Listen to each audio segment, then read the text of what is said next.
Hello everyone, my name is Maria Villegas and I'm the Communications Director I have the right to. The goal of this series is to serve as a source for fellow survivors, offering connection, encouragement and insight for anybody navigating their own journey. The idea from these conversations came from a discussion that Jessie Proud had with one of our board members, when she shared that when she was younger, she wished there had been a place where she could hear from other survivors, people who walked a similar path, and could offer hope. Through these conversations, we want to highlight the voices of survivors and allies who are helping create change by supporting one another, encouraging institutional change, and building stronger communities that listen and stand with survivors. We're so grateful to share these stories, and we're so excited to learn from the incredible guests joining us this season. So today we have Hilary Simon.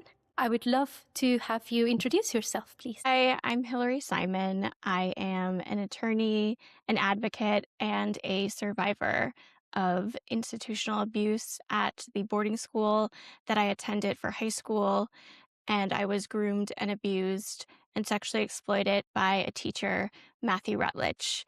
I came forward publicly 2 years ago, and I've been fortunate enough to use my voice and to work with organizations like I Have the Right to in order to bring change to the next generation and to allow the next generation to learn about power imbalance, to learn about grooming, so that they don't have to become survivors. I would like to know, Hilary, what first inspired you to become involved in advocacy work and institutional reform around sexual assault? It wasn't so much of a choice of what I could do, but something that I couldn't not do. I spent a really long time being a good attorney, a good mother, a good daughter, but I was really carrying something deep inside myself for a long time that I didn't want to acknowledge. And to tell you that, I need to take you back to the 14-year-old girl who showed up at the gates of Miss Hall's. She's still inside of me. She was groomed and abused by a teacher named Matthew Rutledge. He was her history teacher, her coach, and her advisor. He was woven into every aspect of her daily life. He was charismatic and charming, certainly not the person that you would think would be a sexual abuser. For over 20 years, I buried what happened to me under degrees and milestones and achievements. I built a life that looked a lot like success, and in many ways, it was, but it was also survival. 2 years ago, another survivor of Matthew Rutledge, Melissa Ferris, came forward. When Melissa and I spoke, I learned that Matthew Rutledge, had used the exact same playbook on both of us. The same grooming, the same isolation, even the same pet name. And something inside me cracked open. I learned that the quiet wasn't protecting me anymore, and the system had failed me, Melissa, and other students.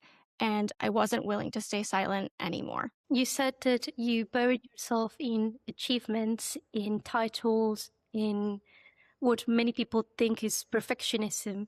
But so many people don't realize that those responses, the overachieving, the people-pleasing, can be trauma responses. How did you come to recognize those patterns in yourself, and what helped you start relating to them differently? I was a high-functioning person for a really long time, and I was praised for it.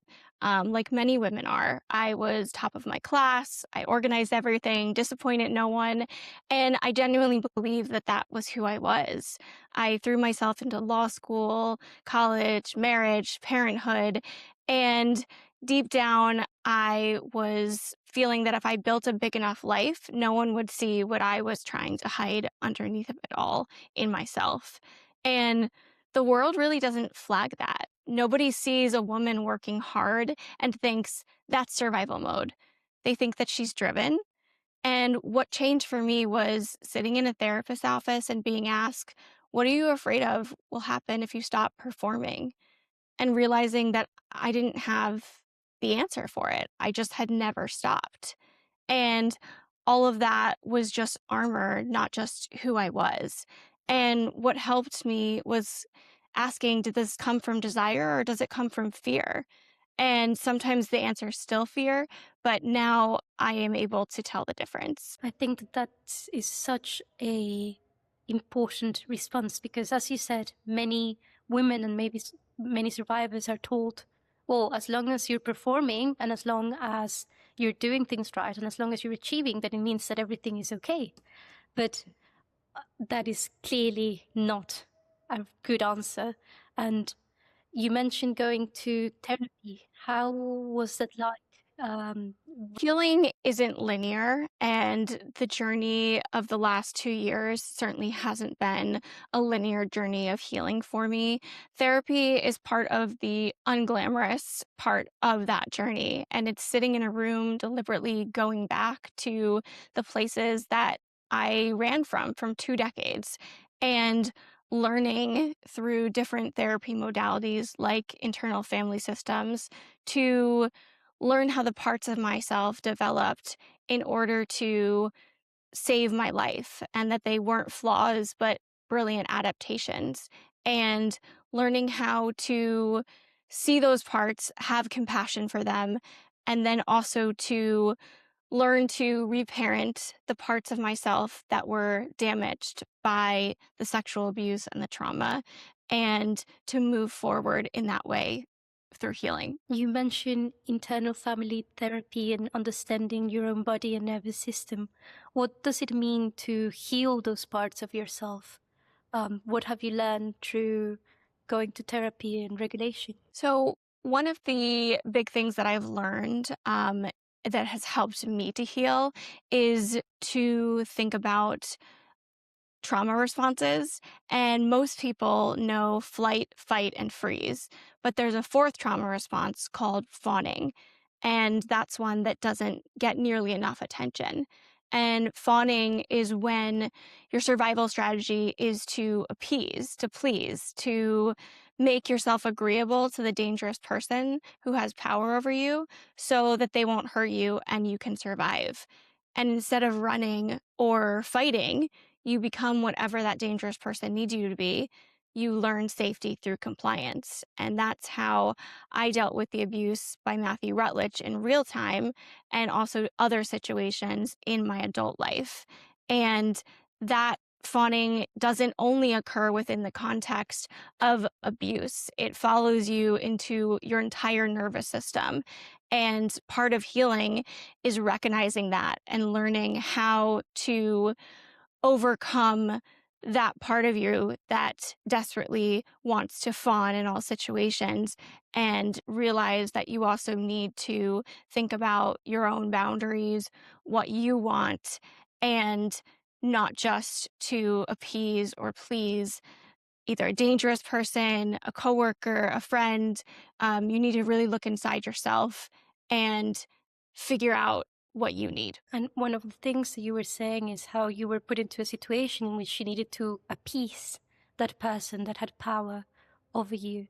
And what so many people don't realize is that grooming can happen anywhere, and it can happen with any person, regardless of who they are and how they present themselves to the world.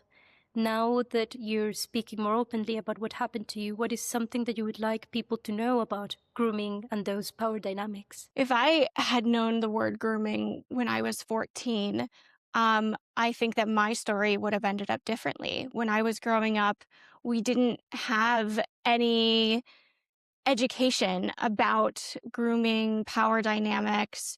We learned about stranger danger and the man in the van, but I never learned what it was like when the dangerous person was someone who was paying special attention to you, who was presenting as someone who loved you, who cared about you, and how to combat against that. And I think it's so important now for students and children of young ages to learn about grooming and to learn about power dynamics in age appropriate ways so that they can be better prepared. It must have been a tremendous betrayal that you felt, not only from the person that was doing the harm, but also of the institution that protected it. One of the topics that we explore as an organization is the idea of institutional betrayal. What does that mean to you? Yes, my story is one of not just betrayal by a teacher who showed that they cared about me, but also an entire institution. The school knew about some of what Matt Rutledge was doing to me. It was reported by other students, it was reported by staff members directly to administrators, and they chose to ignore it and chose to uh, protect a predator over a child and allowed him to remain teaching there for 19 years, which had disastrous consequences because he continued to abuse and sexually exploit other women. And that is another type of betrayal when you're betrayed by the very people who your parents and you are trusting to keep you safe. And Miss Hall's was run mostly by women. So I was betrayed not just by this predator, but also by women who were supposed to keep me safe. And when the school was told about the things that he was doing to me, and also he wasn't operating in the shadows, people could see him taking me off campus alone, and all of those dynamics of grooming, which are really important for educators and not just students, but also educators to recognize. And no one did anything about it. And not only that, but one of the former administrators went as so far as to call me a liar for what he did to me without ever even questioning me and without ever calling my parents. And that's a really deep betrayal that's difficult to uncover and difficult to deal with, along with the trauma of the abuse. In my case, Miss Hall's school, where I was abused, when Melissa and I came forward, they commissioned a report by an independent law firm, Alita Law, who conducted an investigation and issued a 60-page report that corroborated the testimony of the 5 Rutledge survivors who came forward about their grooming and abuse, and substantiated 8 other cases of grooming and abuse at Miss Hall's by other faculty members. And it was clear in that report that this wasn't just one perpetrator, it was an entire system and a culture that allowed the abuse to continue. And unfortunately, in these situations, it's often on the survivors in order to change the culture of the institutions and to not only deal with the institutional betrayal, but then to fix that. And that's exactly what happened in this case. Melissa came forward first, and then I came forward. A number of other survivors came forward, and we put pressure on Miss Halls to make changes to make it safer. And I think the students of Miss Halls are now safer because of the actions that we took. And in Ms. Hall's case, they chose the path of accountability, which is, I think, the only path for institutions who are confronting these issues to take. They put out the Alita report publicly, and they've taken the necessary steps to fix the problems that were present that allowed the abuse to continue. And of course, it's an evolving system and it's not going to be perfect, but I have a lot of hope for the institution. And also, it has healed me and my own institutional betrayal in order to see those changes made. What was it like for you on a personal level to come forward and see your story move from something that you kept private to something that was covered widely on the press? How did you navigate the tension? It was terrifying at first. I lived for so long in a cycle of shame and fear and self-blame. So saying it out loud was terrifying. I am so lucky that I had the support of Melissa and the other survivors, as well as classmates and the entire Miss Hall's community supporting me.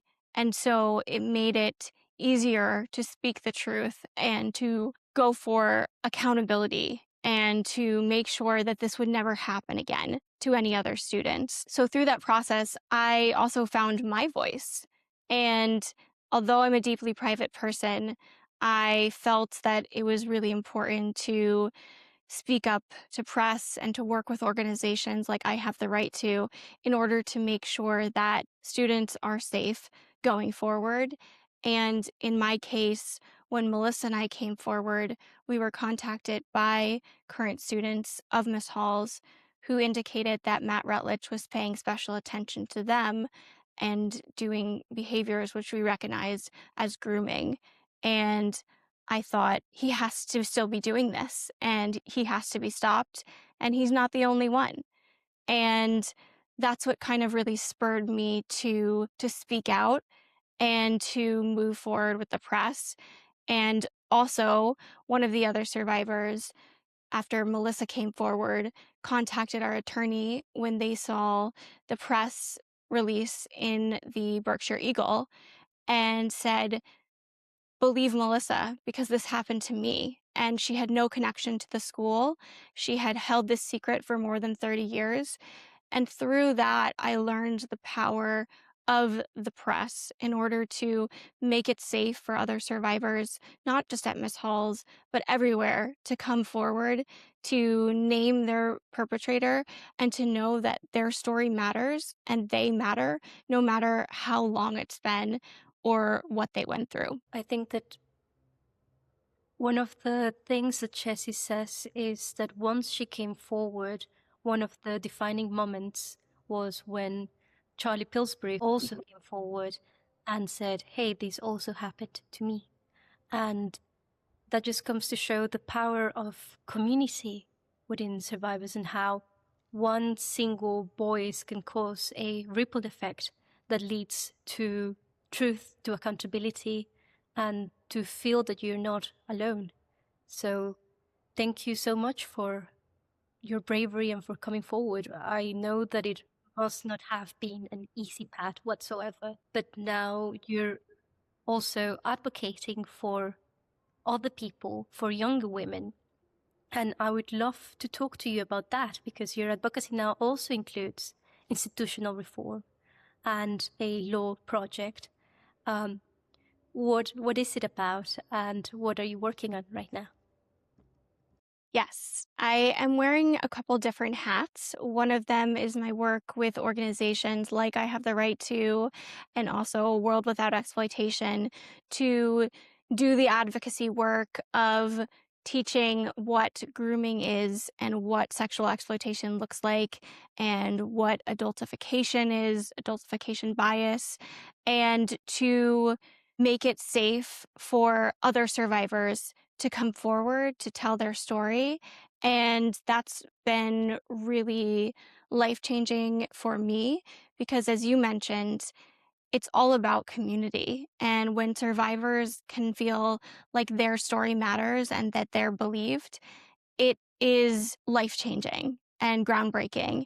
And through the communities that I've had with I Have the Right to and World Without Exploitation and the advocacy work that I'm doing with those organizations, I've been able to find healing in myself as well. In addition to that, I'm doing legislative work in Massachusetts in order to change the age of consent law. Massachusetts is currently one of 11 states in the country and the only state in New England that doesn't have an authority figure exception. And what that means is that the age of consent is 16. And there's no exception for teachers, for clergy, for anyone else that works with students or anyone else that works with young people. They can claim that a 16 or 17-year-old consented when they were sexually abused by these individuals. So it essentially gives an escape hatch for predators. And as a result of that, a lot of prosecutors don't want to take these cases because consent can be claimed, even though it's very, very clear to survivors. And I think it's becoming more clear to everyone that you can't consent when there's a power dynamic. You can't consent when a teacher has power over your grades, whether you leave a school for a weekend or your college recommendations. That's not an equal relationship. It's exploitation. And 16 and 17-year-olds are kids, and they should be protected as such under the law. So as a result of that, Lee Davis, who's a representative from Berkshire County, has entered a bill, H5438, in the Massachusetts legislature that Melissa and I have testified for and has moved forward into the Ways and Means Committee. And it's now looking for an ought to pass vote in order to go on to the floor vote. Governor Healy has already said that she'll sign it. It doesn't have any public opposition. So what we really, really need now is just more people to go to the head of the Ways and Means Committee, Aaron Mishlowitz, and the Speaker of the House, Ron Mariano, and to voice your support and to say why this is so needed to protect the students in Massachusetts.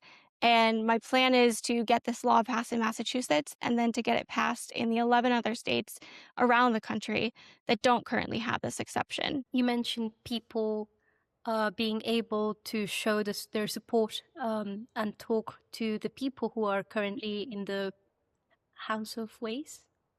The House Ways and Means Committee. How can they do that? Do they call? Do they email? How can they show their support? Yes, they can post about it on social media to say why this matters. They can call the Speaker of the House, Ron Mariano, or the head of the Ways and Means Committee, Aaron Mishlowitz. They can send them emails, and we'll put all that information for you in the newsletter.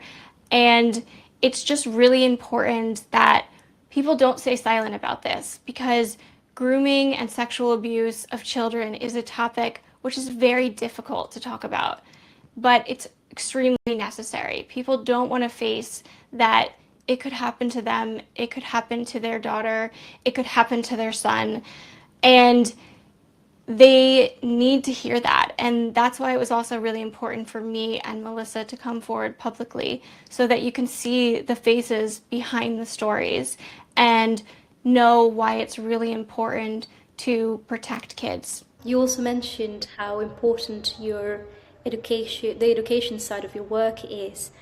We're so lucky that you're now working with I Have the Right to around creating education about power dynamics, grooming, and consent. But we all know that education is very inconsistent.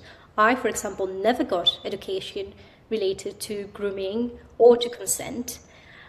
If you could design a baseline curriculum, a set of topics that every child should be taught at schools, what essential concepts would you include? I would start with power. Before you can meaningfully teach about consent, students need to understand what a power imbalance looks like between adults and young people and between students and teachers. I think as children, most of us are taught to obey teachers, to obey people in positions of authority, and predators can exploit that. And students and children need to understand that. And grooming needs to be named explicitly because it's designed to be invisible. It's designed to look like love. And students need to learn that language in real time, not in retrospect. Something which Chezi says, which I think is great, is that these conversations about consent, about power dynamics, about grooming, they can happen from a position of power. They can happen from a position of strength. They don't need to be happening in the context of a crisis or in the context of something bad happening. These should be part of the baseline education for all students and not something that is just a band-aid when something bad happens. And students, I think, need to also understand that consent isn't a simple yes or no. It can shift, it's ongoing, it happens inside relationships already shaped by power. And the main thing in these types of cases, like what happened to me, is that you can never consent when an adult holds power over you.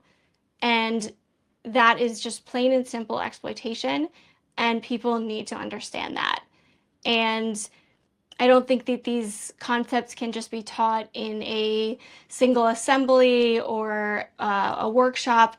They have to be woven into how schools talk about them, talk about relationships, talk about emotional safety and development, and has to be really woven into the social emotional curriculum beginning at a very young age. From your perspective, what can institutions, teachers, schools do differently to move closer to, as you said, not put band-aids on a crisis, but to actually create a culture of respect where students can have an education? I think something that institutions and their leaders can do immediately is to audit their reporting mechanisms. In my case, the students who came forward about Matt Rutledge and his behavior, they weren't believed. They weren't taken seriously. They were told that they were ruining someone's reputation, and even worse, some students were actually kicked out of the school for trying to raise alarm bells, and that is just not acceptable. Students need safe reporting pathways, and that they know that they can actually use them and that they'll be believed. And you have to look at who handles the disclosure and who's part of that reporting mechanism. If it's simply the head of the school, that's not going to be enough. It has to be someone with real training and someone who understands the dynamics of grooming, abuse, and can take these seriously and move them into the next step of the investigation, not just accepting the words, but actually investigating and doing the work in order to figure out what happened and to make sure that students remain safe. Accountability culture is not fully formed, it gets built. And I think it gets built through reporting pathways and through decisions and through people at the schools whose job it is to take these accounts seriously and to investigate them and to believe survivors and protect them. Looking back, if you could turn around and say something to your younger self at Miss Halls, not about what you would do differently, but what would you say to that young child in that situation? I would tell her most of all that it wasn't her fault. And I know that that sounds simple, but I spent so many years, as I said, in a fear and shame and self-blame cycle and what I could have done differently. But the truth is, I was a 14-year-old girl and I was abused by someone in power. It wasn't my choice and it wasn't my fault. I trusted not just Matthew Rutledge, but all the adults around me to protect me. And they didn't. And I now refuse to abandon that girl. I refuse to stop talking because she deserves to be safe, just the way that all students deserve to be safe. And I think that that's really worth fighting for. That's really beautiful. And what would you say, what advice would you give to young survivors who are either just starting their healing journey or they're too scared to talk because they feel ashamed or they feel that they're going to ruin somebody's reputation? I was there. I was there for over 2 decades. And I can say to them that it's safe. It's safe to speak your truth. And you matter so much more than what happened to you, than what your abuser did to you, and it's not your fault. And it's safe to speak up. Your story matters, your voice matters, and people are going to support you and people are going to believe you. And it's so important that you stay true to yourself because it's not easy. It's not an easy road coming public. It's not an easy road, especially if you don't have another survivor like I did or many survivors to lean on. It's really hard being the single voice, but that single voice is what makes the changes. And that single voice is what protects other students, and it's what stops predators. So you can do this, and even if you don't hear it aloud, people are supporting you and cheering you on in the wider survivor community. And you can also feel free to connect with me, and I will fully support you. Another big obstacle that many survivors face when coming forward is the legal system.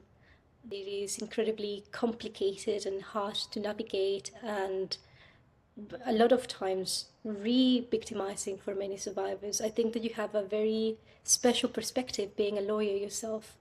When we're speaking about the idea of trauma-informed lawyering, what are a few practices, small or big, that you believe should be the standard for an attorney working with survivors? The biggest one I would say is to slow down. Survivors often have a complicated relationship with boundaries, with authority figures asking questions, and the pace of the legal process can feel really re-traumatizing for a lot of survivors. And personally, I lived inside of that system as a survivor, and I'm also an attorney on the other side of it. And I can tell you that as it relates to sexual abuse, the legal system isn't built with survivors' well-being in mind. It's not a system that you'll necessarily find global healing in. It's a system for accountability.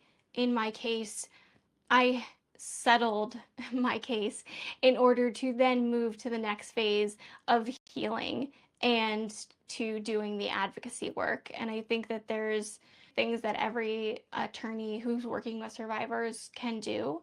And the first one, as I explained, would be slow down and also explain what's happening to your client before it happens.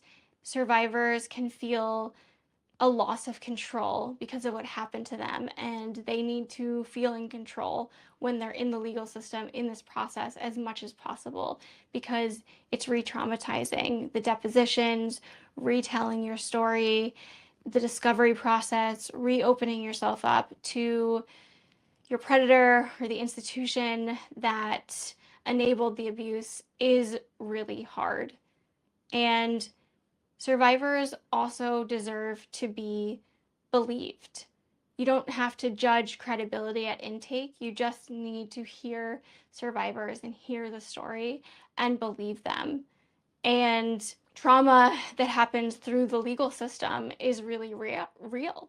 And you can't do this work if you're not paying attention to also what it's doing to you as an attorney. Um, so that's something also to keep in mind for attorneys that do this type of work. I think that it's very rare that people talk about attorneys within the system and how it can also affect them personally. So thank you for saying that. I wanted to ask, because you've mentioned a couple times, moving from organizing your life about endurance and surviving to organizing it around actually living and healing. What does that actually living look and feel like for you? It hasn't been a dramatic transformation. It's really just, it's the smaller things. It's being present in everyday moments without having to scan for a threat. It's making decisions based on my own boundaries and what I want instead of looking outside and asking what I should be doing. And it's also, as I explained, it's the therapy. I go to therapy twice a week, and it's messy, it's non-linear, and sometimes it really gets harder before it gets easier. And that's what people have to understand. And for me, it's also been about parenting my son and thinking about who I want him to be as a result of what happened to me. And Katie Shipp actually recommended the book series Big Little Chats by Janine Sanders, and I read that to my son. I read those books to my son about body safety, consent in a age-appropriate way for preschoolers. And it's been really healing for me because I think a lot of the work doesn't just happen in ourselves. It doesn't happen just in therapy rooms. It doesn't happen in courtrooms or in legislatures. It happens with our family, with our friends. And that can be a really powerful source for healing as well. I love that you mentioned having these conversations and reading Janine Sanders' books to your son, because there are so many parents that have expressed concerns about starting these conversations early. They're afraid that they're introducing a topic that their child maybe is not ready for. What would you say to those parents? There's a way to discuss consent, to discuss boundaries, to discuss proper names for anatomical parts in an age-appropriate way. And I would say read the books by Janine Sanders, among others, yourself first. And there's also an amazing advocate who has been on the podcast, Ashley Lauren Elrod, and she's creating not just a book series, but also an entire education around consent and body boundaries for young children. And parents who are apprehensive about that should seek these resources, look at them yourself, and know that it's really important to have these conversations with your kid when they're young. And you'll see through reading these books that it's safe and empowering for your children to learn about these topics in an age-appropriate way at a young age. We're nearing the end of our conversation, so I would love to ask you just a couple other questions. What in the work of I Have the Right to gives you hope? The young people and the connections that I felt through my work with the organization.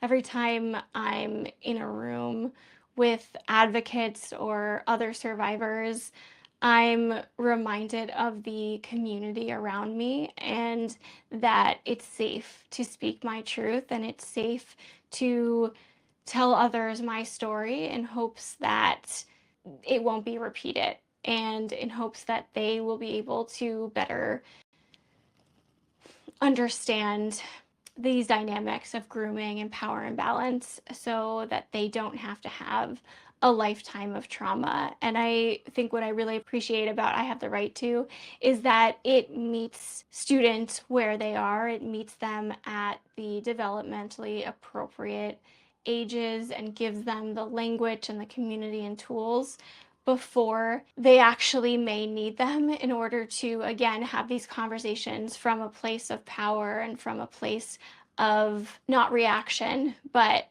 just learning and understanding and knowing that they'll be safe as they go forward on their journeys. What I Have the Right to work has done for me, and I'm sure so many other people, is it's given me hope that not only can I heal, but I can help others heal as well. And I explain it to people, and I think that Susan also explains it this way, is just hearts reaching out to other hearts, and it's very organic, and there's just so much support for other survivors and support for students in the organization that I think is so important, and that really gives me a lot of hope. That is a beautiful answer. The last two questions that I wanted to ask you. The first relates to the fact that Matthew Rutledge has this week been criminally indicted on 3 counts of rape against you and Melissa. You both testified before the grand jury.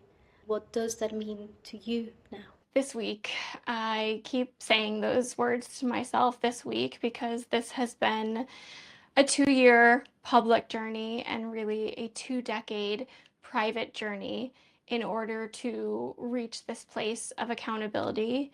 And Melissa and I have worked really hard on advocacy efforts and on accountability to get here. And we didn't think that it would ever happen. And the indictments are the legal system finally saying, we believe you and we're going to do something about it. In October 2024, the Berkshire County District Attorney initially said that what Matthew Rutledge did was troubling but not illegal. And they made this conclusion based simply on the fact that Massachusetts doesn't have the authority figure exception. Melissa and I have been very clear from day one that there was never any consent and there never could have been any consent. And without consent, that's rape, plain and simple. It doesn't matter the age of the victim. And this indictment, I hope it gives hope to other survivors that they too can find criminal legal accountability and that they know that their voices matter and their stories matter and they are safe to speak up. Thank you so much. I finally want to ask you, what is your I have the right to statement? I have the right to trust myself, to stop fawning for safety or approval, to honor my needs and my boundaries, and to trust myself without guilt or apology. That's amazing. Thank you so much, Hilary, for sharing your story with us, for working with us, for doing the work so that children can be safe. I know that the path hasn't been easy, but I just want to say thank you, because what you're doing is creating change for everybody. So thank you so much. Thank you, Maria.